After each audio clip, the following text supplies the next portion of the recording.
আসসালামু আলাইকুম ভিউয়ার্স, আপনারা সবাই কেমন আছেন? আশা করি সবাই ভালো আছেন।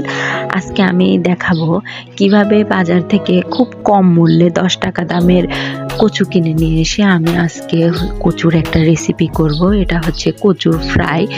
আমি এই কচুটা কিনে নিয়ে আসছি আমাদের বাজার থেকে। এটা 10 টাকা নিয়েছে, কিন্তু এক জায়গায় এক দাম, কোথাও বেশিও নিতে পারে। এটা হচ্ছে ছোলা কচু। আমি এটা কেটে নিচ্ছি।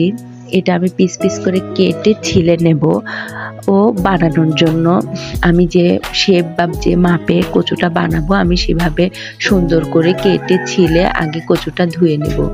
দেখেন, এই কচুটা কিন্তু খুব নরম আর অনেক সুন্দর হয়, এটা কিন্তু শক্ত হয় না। আমি এটা সুন্দরভাবে চারকোনা আকৃতির শেপ দিয়ে নিচ্ছি। এই যে এই শেপে আপনাদের কাটতে হবে কচুটা।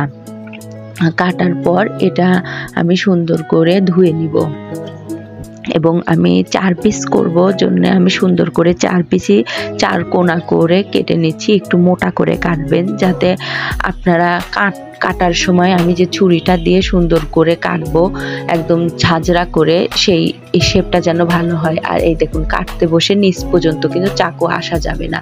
এই যে 1 ইঞ্চি বাদ রেখে আপনাকে কাটতে হবে। পুরাটা সুন্দর করে পিস পিস করে কেটে নিতে হবে। আমি কেটে নিচ্ছি পুরাটা সুন্দর পিস পিস করে। এটা বাঁকা হওয়া যাবে না, একদম সোজা অবস্থায়, আর নিচে চলে যাওয়া যাবে না।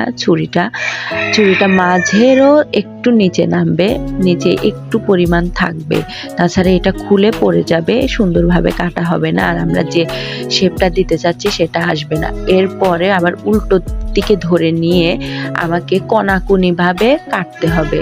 আমরা এই যে কোনাকুনি ভাবে ধরেছি, এবার কোনা দিয়ে কাটতেছি। কোনাকুনি ভাবে কাটা শুরু করে দিছি। এখন কি আমরা সুন্দর করে পাতলা পাতলা চিকন চিকন করে এটা কেটে নেব। আমরা মোটা করব না, কারণ যত পাতলা চিকন হবে জিনিসটা তত ভাজলে মুচমুচে হবে, সুন্দর হবে।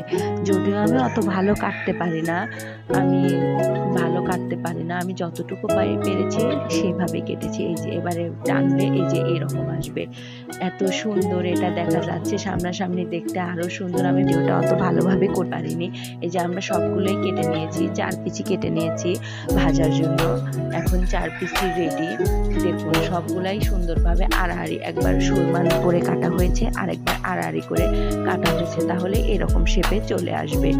আমার ঘরে চপিং বোর্ডটা খুঁজে পাচ্ছিলাম না, ওর জন্য আমি স্টিলের প্লেটে করেছি। আপনারা পারলে স্টিল প্লেটেও করতে পারেন চপিং বোর্ড না থাকলে। এবার এগুলো আমি সুন্দর করে ভালোভাবে পরিষ্কার পানিতে ধুয়ে নিব। কচুটা সুন্দরভাবে আমি ধুয়ে নিব, যাতে এর মধ্যে পানি না থাকে, জন্য সুন্দরভাবে ধুয়ে চেপে নিব।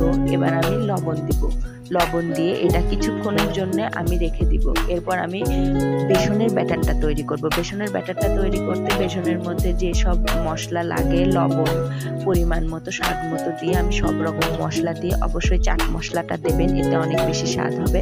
আমি দিয়ে ব্যাটারটা তৈরি করে নিয়েছি। আমি বেসনটা অনেকক্ষণ ধরে ফেটে রেখে দিয়েছিলাম। এবার আমি লবণ দিয়ে রাখা কচুটাকে তুলে নেব। তুলে নিয়ে একটা পরিষ্কার পানির মধ্যে কিছুক্ষণ ভিজিয়ে রাখবো, কারণ এর মধ্যে আমি বেশ কিছুটা লবণ দিয়ে রেখে দিয়েছিলাম নরম হওয়ার জন্য।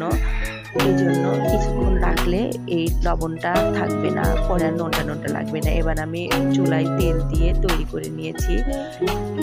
এবার আমি এই বেসনের মধ্যে দেওয়া কচুটাকে সুন্দর করে মাখিয়ে নিয়ে তেলের উপর দিয়ে ভেজে নিব। এই যে আমি 2টা দিয়ে দিয়েছি, দেখুন এটা কি সুন্দর হয়েছে, এবং এটা সুন্দরভাবে ভাজার পর একদম মুড়মুড়া মুচমুচা হয়ে যাবে।